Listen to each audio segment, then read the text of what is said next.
in terms of having a stutter. Sorry, I'm a bit nervous about this.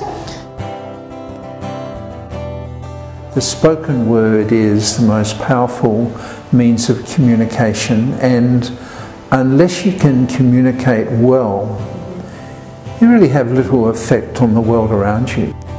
Communication disorders often have a major effect on the social lives and connections of sufferers, influencing self-esteem and confidence.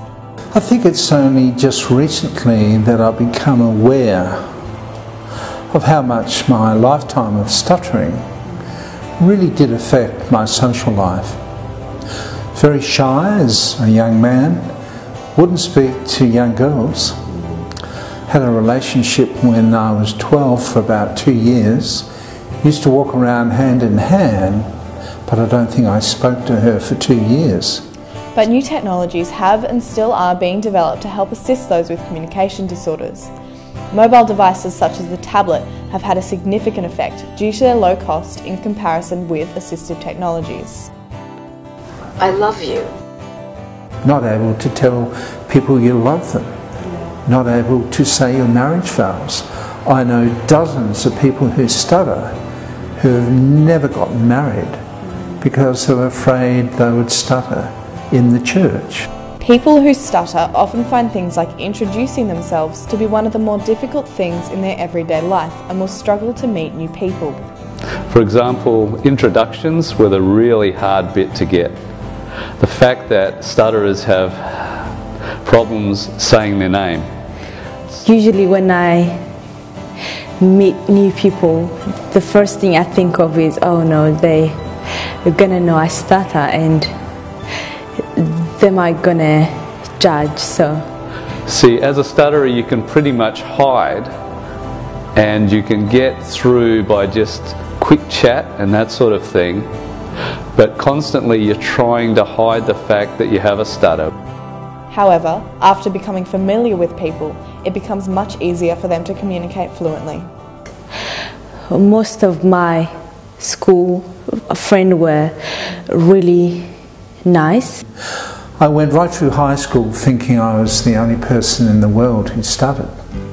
So being part of a support group of really nice, supportive people, I think many of my closest friends are people who stutter, because I'm confident there's no judgment there, we're all in the same boat, trying to achieve the same end. So when you share something so powerful as that with other people, it certainly brings you closer.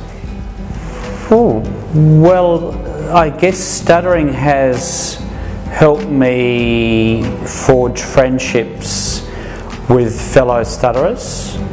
I joined my first support group when I was probably about 19 or 20, and some of those people I met in those groups became quite good friends, and that continues on to this day. Certainly, I feel that I've been victimised. I guess the worst would have been though during school. No, that's pretty brutal in terms of bullying.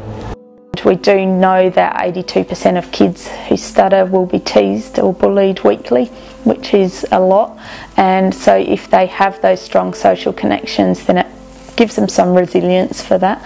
But I remember telephoning this person because I wanted to look at the price of one.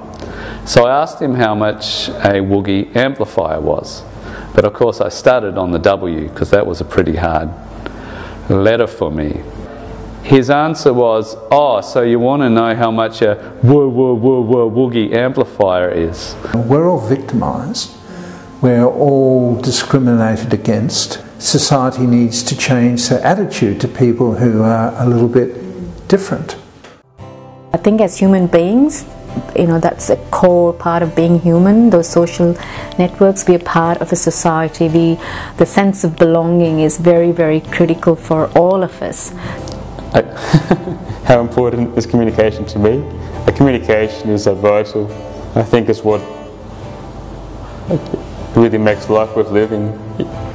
But I would add that I have learnt that you don't have to be perfect in your communication to be happy.